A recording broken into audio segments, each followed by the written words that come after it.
Bonjour à tous. Donc, comme Vincent l'a dit, moi c'est ma première conférence, donc vraiment je suis pas très à l'aise. J'ai pas l'habitude de parler devant des gens. Donc je vais vous demander d'être un petit peu tolérant comparé aux autres qui ont plus l'habitude que moi. Donc aujourd'hui on va parler de Jupiter. Donc je pense que vous en avez tous entendu parler. C'est la plus grosse planète du système solaire. Donc dans l'Antiquité, Jupiter, chez les Romains, ou Zeus, chez les Grecs, c'est le dieu des dieux. Donc c'est vraiment le maître de l'Olympe. Et vous allez voir, on va voir ensemble, on va peut-être découvrir certains secrets ensemble. Elle a vraiment tout d'une grande.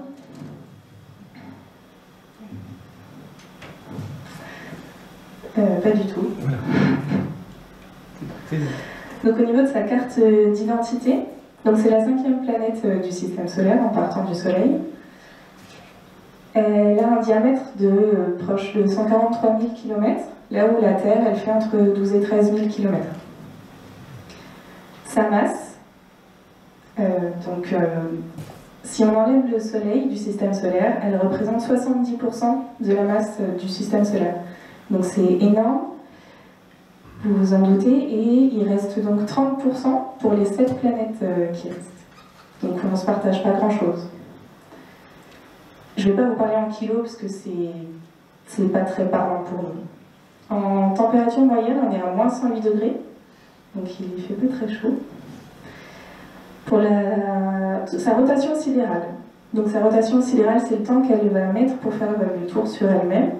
Donc on est à 9h56. Donc c'est assez rapide, là où la Terre, on est à un tout petit peu moins de 24 heures. Pour sa révolution sidérale, donc la révolution sidérale, c'est le temps qu'elle met à faire le tour du Soleil. Elle est proche des 12 ans.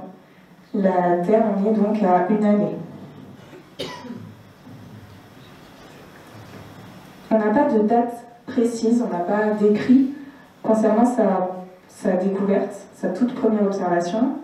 Mais dans notre ciel, c'est le 4e astre le plus brillant. Donc après le Soleil, la Lune et Vénus. Donc forcément, elle a été découverte assez tôt, mais voilà, c'est pas exact, on n'a pas de date. Ce qui est sûr, c'est que le 7 janvier 1610, Galilée, il a observé pour la première fois 4 astres autour de Jupiter. Donc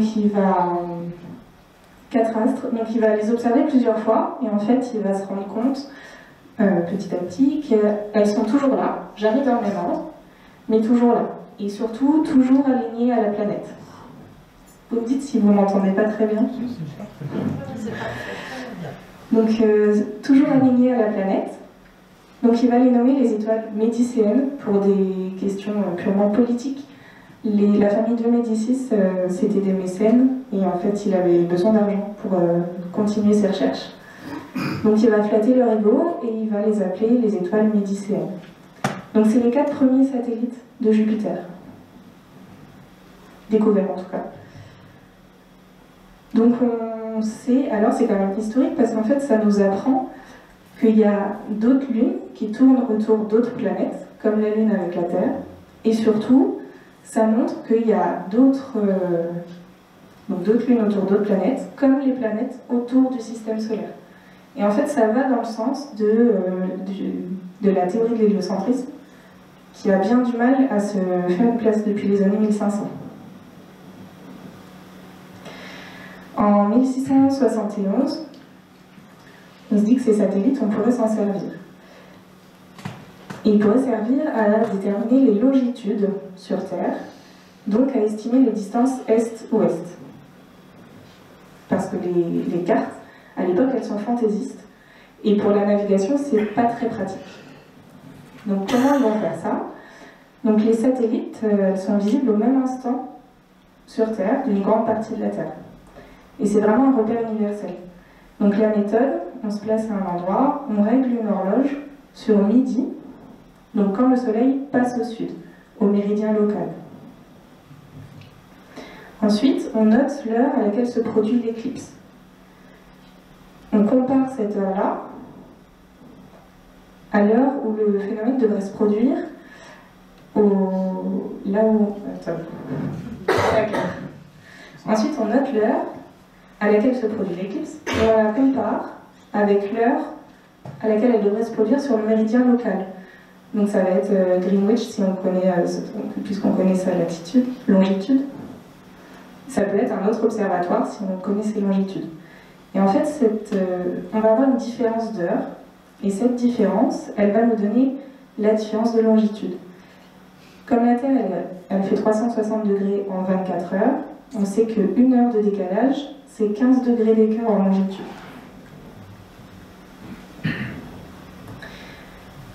Donc le mouvement des bateaux, il rend très difficile les observations, voire impossible, parce que les lunettes sont très longues, et surtout ça bouge beaucoup. Donc la méthode, elle est utilisée uniquement sur Terre, donc on va s'en servir pour refaire des cartes.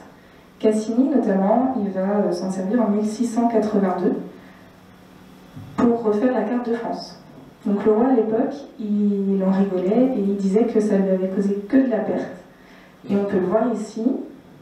Là, on a les anciennes frontières, les anciennes cartes. Et là, on a les nouvelles. Donc vous voyez quand même que pour la navigation, un tel écart, ça peut être problématique. Et en effet, pour la France, en tout cas, c'est vraiment que de la perte, partout.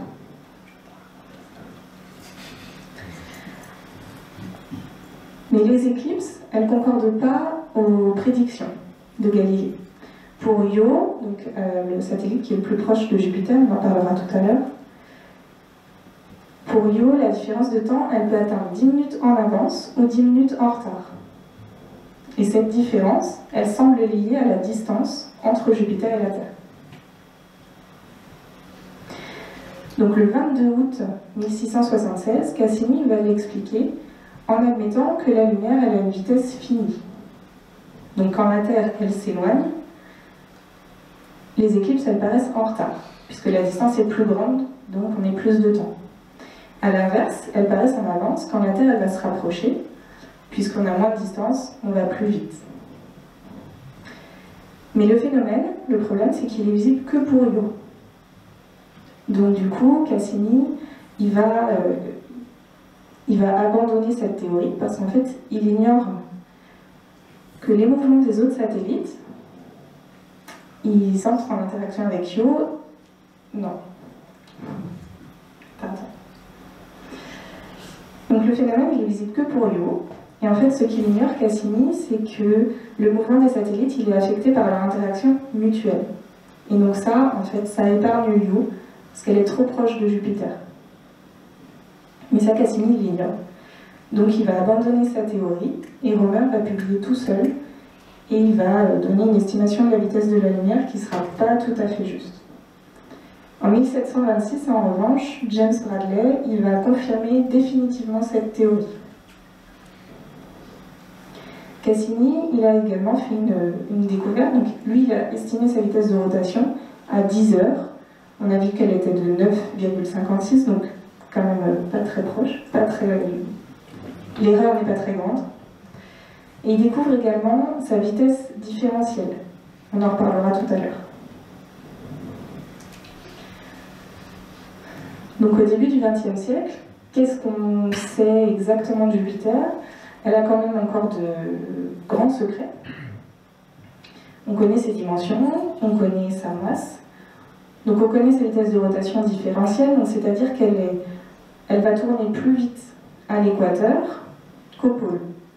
Donc ça va avoir pour effet d'aplatir un petit peu la planète, et c'est la force centrifuge. Donc on ne le voit pas très bien sur les photos, elle est tellement gigantesque, mais voilà, elle tourne beaucoup plus vite ici qu'au pôle. Et on connaît donc 4 de ces satellites, Europe, Callisto, Io et Ganymède. Ils ne sont pas dans l'ordre. En 1924, on a Harold Jeffreys qui suggère que Jupiter possède un noyau rocheux, qu'on voit ici, avec une épaisse couche de glace. Et ensuite, on a une atmosphère très épaisse, constituée d'hydrogène, d'azote, d'oxygène et d'hélium. En 1955, on découvre une émission radio très forte et très variable.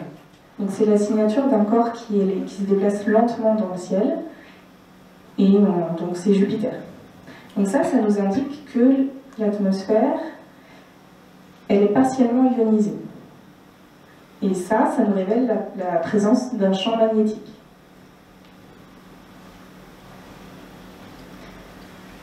Ensuite, les premières grosses découvertes qui vont nous donner plus d'informations sur son atmosphère, ce sera l'infrarouge. Donc le rayonnement infrarouge, ce n'est pas une découverte du XXe siècle. Il a été découvert en 1800 par William Herschel en plaçant un thermomètre dans le spectre au-delà du rouge. Il découvre qu'il y a un rayonnement qui l'échauffe. Donc c'est le rayonnement infrarouge. Donc tous les astres émettent un rayonnement électromagnétique d'origine thermique qui s'étend hors du domaine visible. Donc ça, c'est pas du tout propre à Jupiter. L'intensité et la forme de ce rayonnement, appelé rayonnement de corps noir, elles dépendent de la température du corps émetteur. La difficulté, pour nous, sur Terre, c'est que l'absorption de l'atmosphère terrestre, elle est quasi complète dans l'infrarouge lointain, c'est-à-dire au-dessus de 13 micromètres. Jupiter, il est très froid. On l'a vu, il fait environ moins 108 degrés à sa surface. Et 108 degrés, ça correspond à des longueurs d'onde de 30 micromètres. Donc en fait, sur Terre, l'atmosphère terrestre, elle absorbe complètement l'infrarouge lointain. Et le spectre de Jupiter ne parvient pas au sol. Donc là, c'est une photo qui date de bien plus que 1970. C'est une photo normale et son spectre, une photo en infrarouge. Donc les bandes blanches, ici, ça va être lorsque c'est des nuages d'ammoniac. Donc le gaz, il va se condenser quand il va s'élever et refroidir. Donc aux alentours de moins 128 degrés, il va se transformer en nuage. Et ici, on a des bandes sombres, en lumière normale. Et en fait, ce sont des bandes où on n'a pas de nuages. Le gaz, il retombe et il s'échauffe. Donc la température, la pression sont beaucoup plus profondes, mais l'altitude est moins élevée. Donc son exploration, on a eu bien évidemment de nombreuses sondes qui lui ont rendu visite. La toute première, ça va être le 3 décembre 1973, et elle va nous offrir sa toute première image d'une sonde spatiale. Presque un an jour pour jour ensuite, le 2 décembre 1974, on a Pioneer 11. Donc elle va nous apprendre une chose intéressante, c'est que la température de Jupiter, elle est supérieure à l'énergie solaire qu'elle absorbe. Donc ça, c'est la confirmation d'une énergie propre, et on en reparlera un petit peu plus tard. En mars et en juillet 1979, on a Voyager 1 et 2. Voyager 1, il va nous apprendre deux choses intéressantes. La première, c'est que Io, elle a un volcanisme. On a vu des éruptions. Ensuite, elle va nous apprendre que Jupiter, il a des anneaux.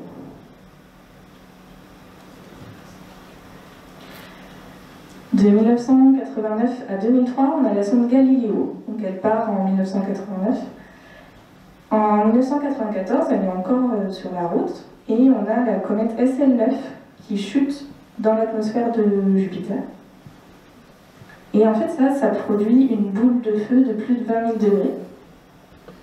Elle est en route. On s'était prédit que la comète allait tomber dans son atmosphère. Donc tout a été prévu pour qu'elle puisse observer. Simplement, Galileo, à l'époque, elle fait une image toutes les 7 secondes. Donc, bonjour Eric. Donc, la photo n'est pas vraiment parlante, donc je ne vous l'ai pas mise. Donc la comète, elle crée une boule de feu de 20 000 degrés, et la matière de Jupiter, elle va être localement expulsée à plus de 3000 km.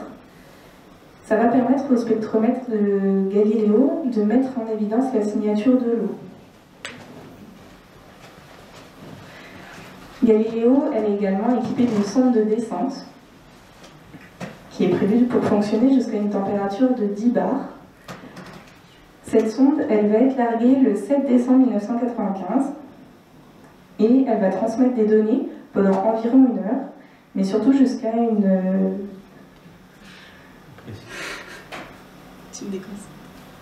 Mais surtout jusqu'à une pression de 22 bars, donc beaucoup plus qu'initialement prévu.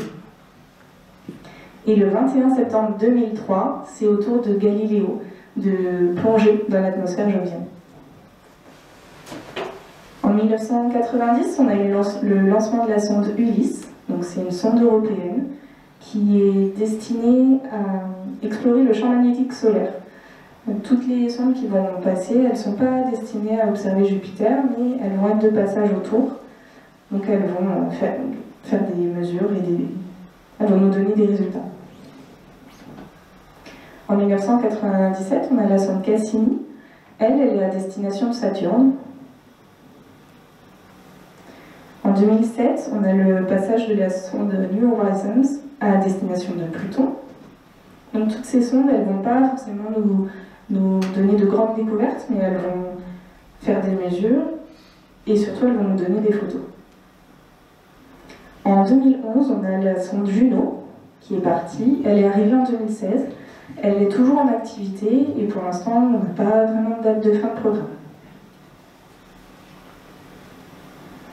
Donc prévue cette année initialement, la sonde JUICE, elle a été reportée en août 2023. Elle, c'est une mission européenne, c'est prévu qu'elle arrive en 2030 et elle a pour but d'explorer particulièrement Callisto, Europe et Ganymède, donc 3 des satellites galiléens. En 2024, on aura la sonde Europa Clipper. C'est un lancement par SpaceX. Et elle part pour Europe, particulièrement. Elle arrivera également en avril 2030, comme pour JUICE. Donc, concernant ses caractéristiques, on va déjà commencer par son atmosphère, donc voir de quoi elle est composée. Et ça, c'est une vraie photo.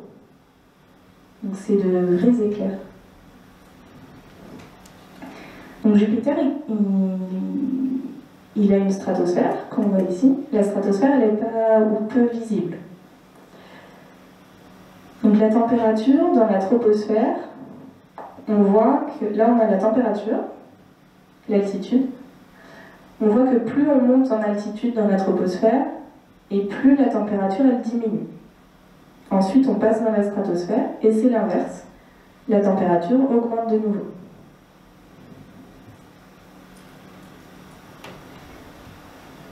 Donc la composition de l'atmosphère de Jupiter, donc pour ça, on va faire appel à la spectroscopie.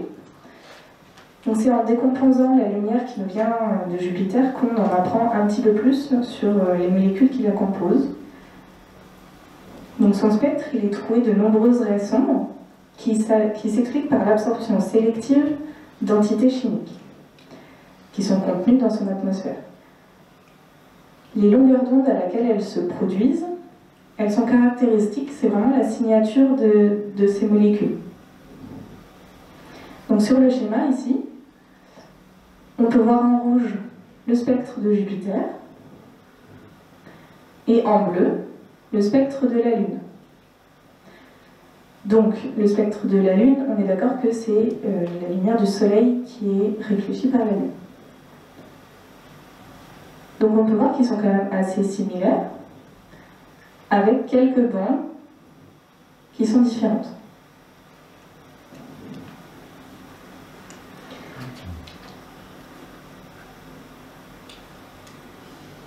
Donc il faudra attendre les années 1932 pour voir qu'il s'agit du méthane et de l'ammoniac. Ici. On découvre la présence du CO2, de la vapeur d'eau et de la phosphine. Donc le CO2 et la phosphine sont vraiment une surprise parce qu'ils ne devraient pas être présents dans la troposphère de Jupiter. Donc ça nous apprend qu'il existe de puissants courants verticaux qui les transportent depuis les couches profondes vers l'extérieur, et ça en des temps plus courts que leur temps de destruction chimique.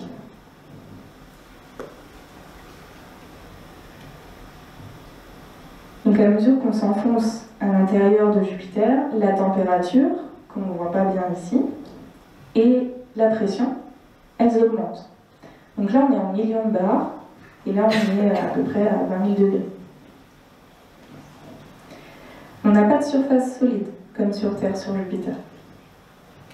Donc l'intérieur, il est majoritairement liquide, et le transport d'énergie vers l'extérieur, il va se faire par convection. L'hydrogène, il se trouve sous forme métallique, et l'hélium, il va s'y condenser partiellement, puis plonger sous l'effet de sa gravité propre. Donc l'extérieur du noyau, il est composé de glace d'eau à environ 15 000 degrés, et le noyau interne rocheux, il est aux alentours de 30 000 degrés.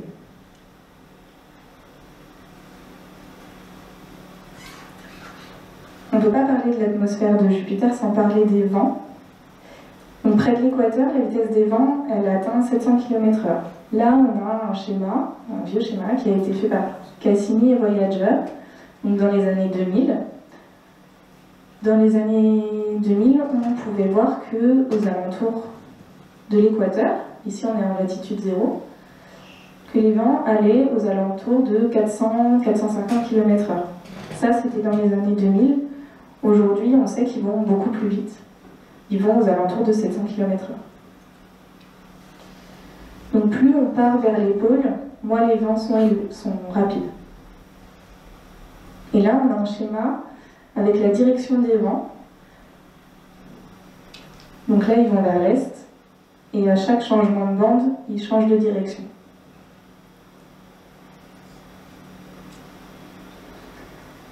Le réseau de radiotélescopes ALMA, il a fait une découverte il n'y a pas très longtemps sur l'évaluation des vents de la stratosphère. Donc la stratosphère, on ne la voit pas. Donc c'est pas ces bandes-là. Et en fait, ils sont littéralement supersoniques, donc ils vont plus vite que le son. Le son, il voyage à 1224 km/h, et eux, ils ont été estimés à 1450 km/h. Donc ça fait quand même de belles tempêtes. Évidemment, on ne peut pas parler de Jupiter si on ne parle pas de sa grande tache rouge. Donc elle a été découverte en 1665 par Cassini, et depuis, on sait qu'elle a subi de très grandes variations de taille, de couleur et de forme. Donc ici, on a un dessin représenté par Donato Creti en 1711, et on voit ici, alors je ne sais pas si vous voyez très bien, sa grande tache rouge. Et ici, on a un dessin par Thomas Wynne Elger en novembre 1881 avec sa grande tache rouge. Donc sur ces deux dessins, vous voyez qu'elle est représentée au nord. En fait, c'est le sud qui est au nord, parce que les télescopes inversent l'image. Donc depuis 1926, on sait qu'elle rétrécit. Elle est passée de plus de 40 000 km de large, donc à peu près 3 fois la Terre, à aujourd'hui 15 000 km, donc plus qu'une seule fois la Terre. Elle a également perdu en couleur. Aujourd'hui, elle revient plus sur le gris. On ne le voit pas trop sur ces photos, mais aujourd'hui, elle redevient plus sur le gris. Et également, sa forme a changé. Donc avant, elle était très ovale. Maintenant, elle est plus circulaire. Donc là, on a une photo en 1995. Et là, en 2014. Donc malgré son rétrécissement, sa profondeur, elle reste identique. Elle est toujours profonde d'environ 500 km. Donc ça ne change pas. On ne peut pas vraiment dire du coup qu'elle perd en puissance. Donc elle se trouve dans une zone de cisaillement entre vents de direction opposée. Et ça a pour effet d'entretenir la tempête. Donc la vitesse des vents au bord de la tâche, elle est aux alentours de 640 km/h. Mais entre 2009 et 2020, la vitesse des vents sur les bords, avec les mesures qui ont été faites, on s'est rendu compte qu'elle augmentait de 8%. Donc elle diminue en taille, mais elle augmente en intensité.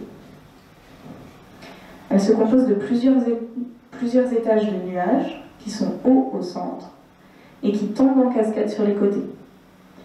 Et elle est plus élevée que les nuages environnants, d'environ 8 km.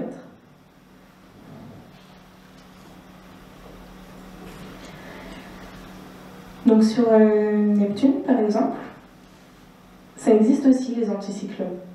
Donc on en a un gros ici et un petit là.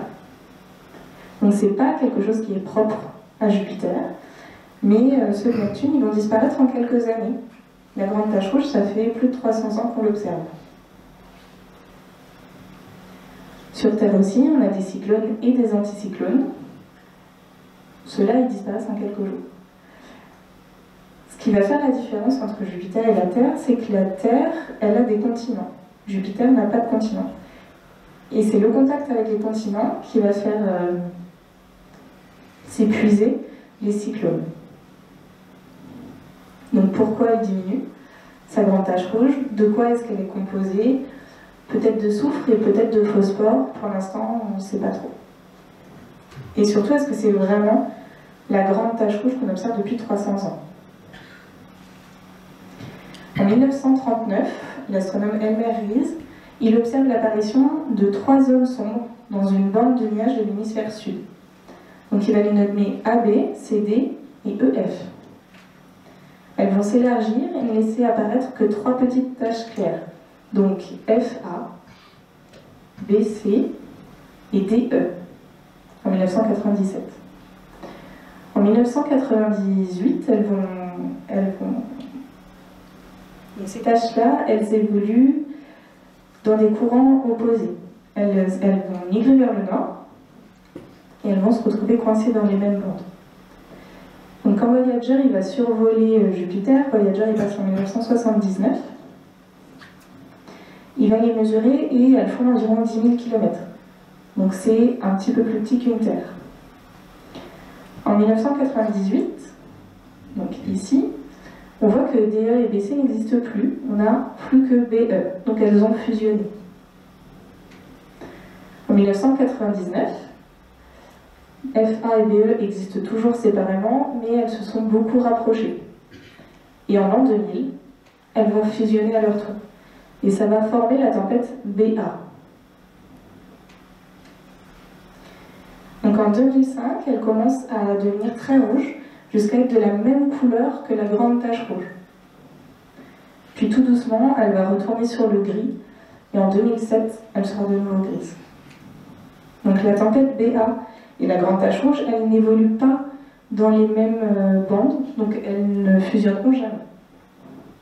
En revanche, elles se croisent tous les 2 ans.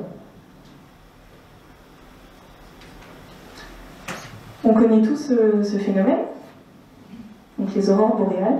Ça, c'est une photo qui a été faite par un Sabien l'an dernier, donc je le remercie pour le fait qu'il ait accepté de me la prêter.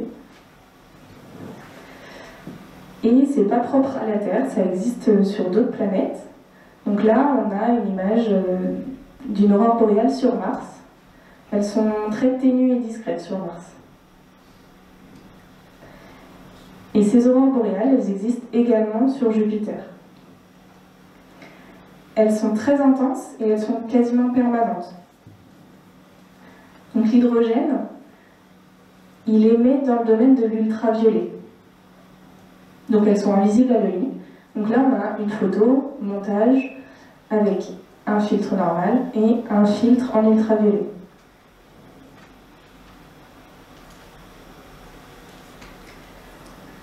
Ensuite, on va parler un petit peu de la place de Jupiter dans le système solaire. Évidemment, c'est la plus grosse planète, on l'a vu, 70% de la masse totale du système solaire, et la plus grosse en taille. Donc elle a forcément eu une énorme influence dans le système solaire depuis sa création. Donc lors du grand tac, elle s'est rapprochée du Soleil et elle a compacté les petits planétésimaux. Ça a favorisé la croissance de la planète, donc de Mercure à la Terre. Mais au contraire, elle a empêché que Mars ne soit plus grosse en chassant la matière de là où Mars était situé. Donc on le verra un petit peu mieux là-dessus. Et dans le modèle de Nice, sa résonance avec Saturne, elle a conduit à modifier le système solaire complètement. Donc Uranus et Neptune, ils ont inversé leurs orbites. Et les corps glacés de la ceinture de Kuiper ont été éjectés loin du Soleil. Donc ils ont constitué la réserve du nuage de Oort.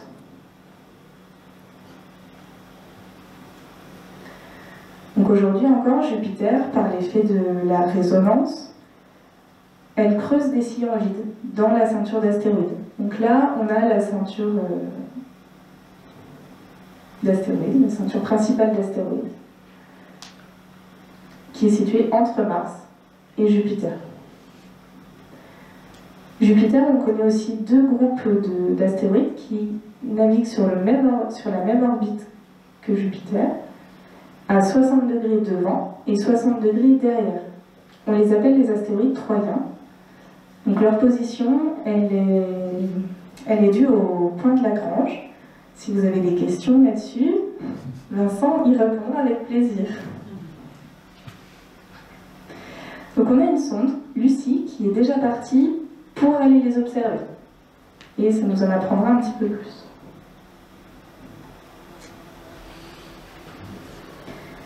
Donc Jupiter, elle est gigantesque. Les objets qui la croisent, ils sont minuscules et pourtant ils vont laisser des traces qui sont énormes malgré sa taille et surtout qui vont rester plusieurs jours, plusieurs semaines, voire plusieurs mois.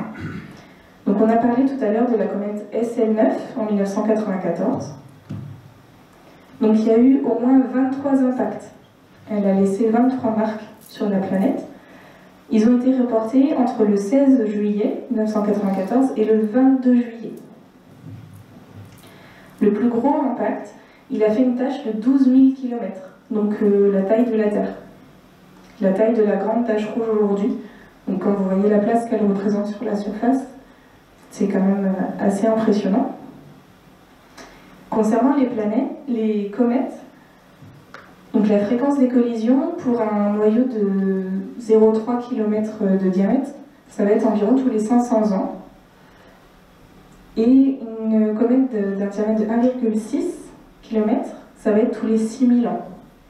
La comète SL9, elle mesurait 1,8 km de diamètre. Donc on n'est pas près d'en revoir.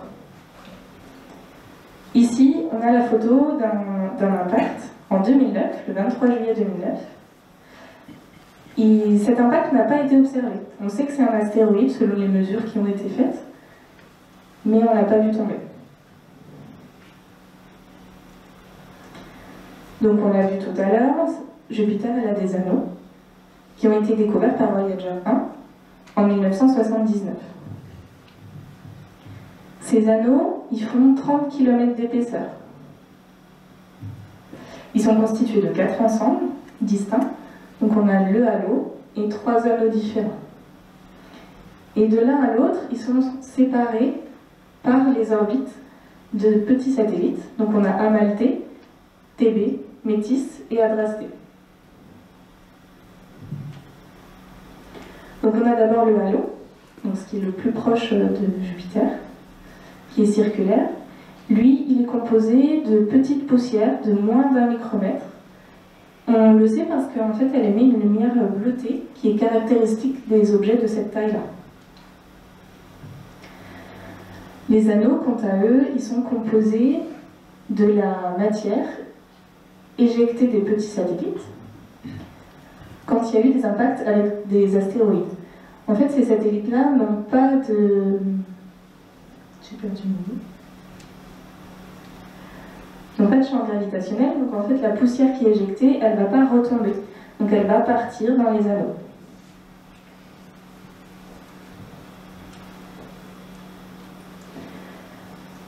Vous connaissez tous une autre planète qui a des anneaux? Voilà. Pourquoi Jupiter, on ne les voit pas, à votre avis? Donc ceux de Jupiter, on sait qu'ils mesurent 30 km d'épaisseur. Ceux de Jupiter, ils mesurent combien?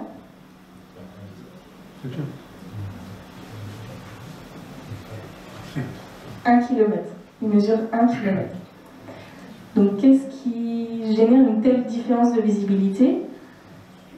Ceux de Jupiter, ils sont pas composés de glace, alors que ceux de Saturne, si. Ceux de Jupiter, ils vont diffuser, ils reflètent que 5% de la lumière incidente. Et ils sont visibles surtout, donc on l'a vu, Jupiter c'est le 4e astre le plus brillant. Donc en fait il va falloir, on peut les voir mais dans des longueurs d'onde où Jupiter est très peu lumineuse, parce que sinon elle nous éblouit.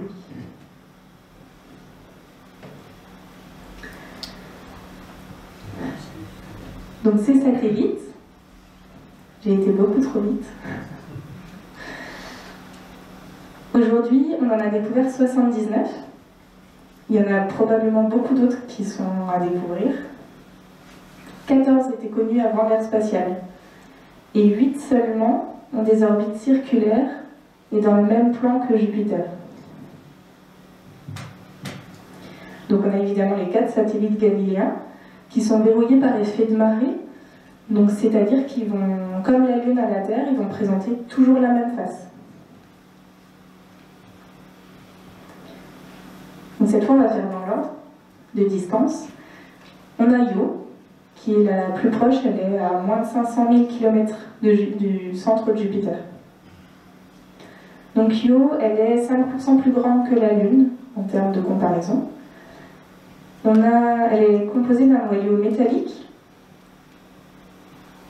et comme elle est très très proche de Jupiter, ça va provoquer un effet de marée qui entraîne un volcanisme intense. Donc on l'a vu, un Voyager nous a découvert ça aussi. Ce volcanisme intense, c'est le plus intense du système solaire, le plus actif. On a plus de 400 volcans actifs sur Io. Tellement actifs qu'elle renouvelle toute sa croûte en 1 million d'années. C'est relatif. C'est le plus rapide. On a aussi des montagnes sur Io qui sont plus hautes que l'Everest. Le point culminant, il est à 17 km d'altitude. Et ça nous apprend qu'il y a aussi une tectonique des plaques. Il y a aussi des lacs de soufre fondu à sa surface, si vous voulez vous baigner.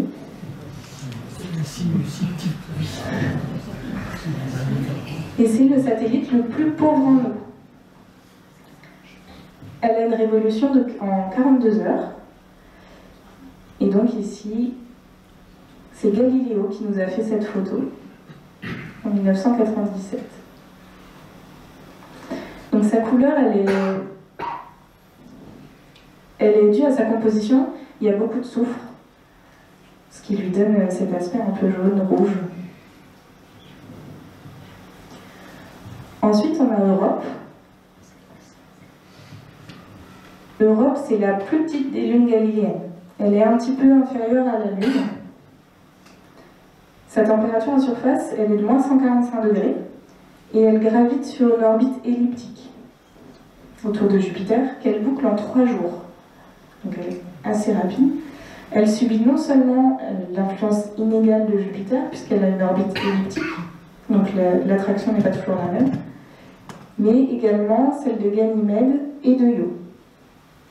Donc de par sa proximité à Jupiter, elle va subir d'importants effets de marée, et ça va avoir pour effet de faire fondre une partie de sa couche de glace. Donc sous sa couche de glace, on a un océan d'eau liquide qui est profond de plus de 50 km. La totalité de l'eau sur Europe, ça ferait environ 2 fois les océans terrestres.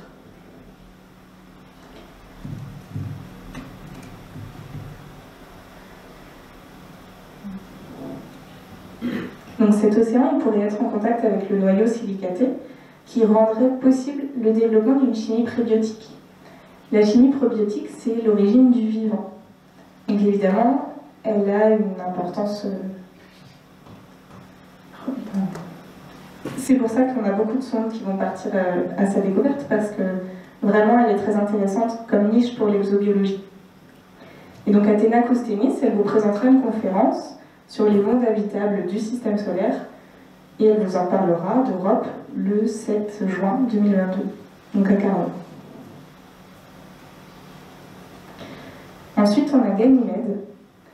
Ganymède, donc, il fait environ moins 200 degrés à sa surface. Elle boucle son orbite en 7 jours. Il possède son propre champ magnétique. Donc ça, c'est le signe d'un noyau riche en fer. Il est orienté vers le pôle sud, donc à l'inverse du champ magnétique de Jupiter. Et ça, pour l'instant, on n'a pas d'explication, c'est unique dans les satellites connus. Il est constitué à moitié de glace d'eau et à moitié de roches silicatées, avec un noyau interne métallique et un noyau externe rocheux, et probablement un océan sous sa croûte de glace. Donc peut-être qu'il possède de l'eau liquide salée.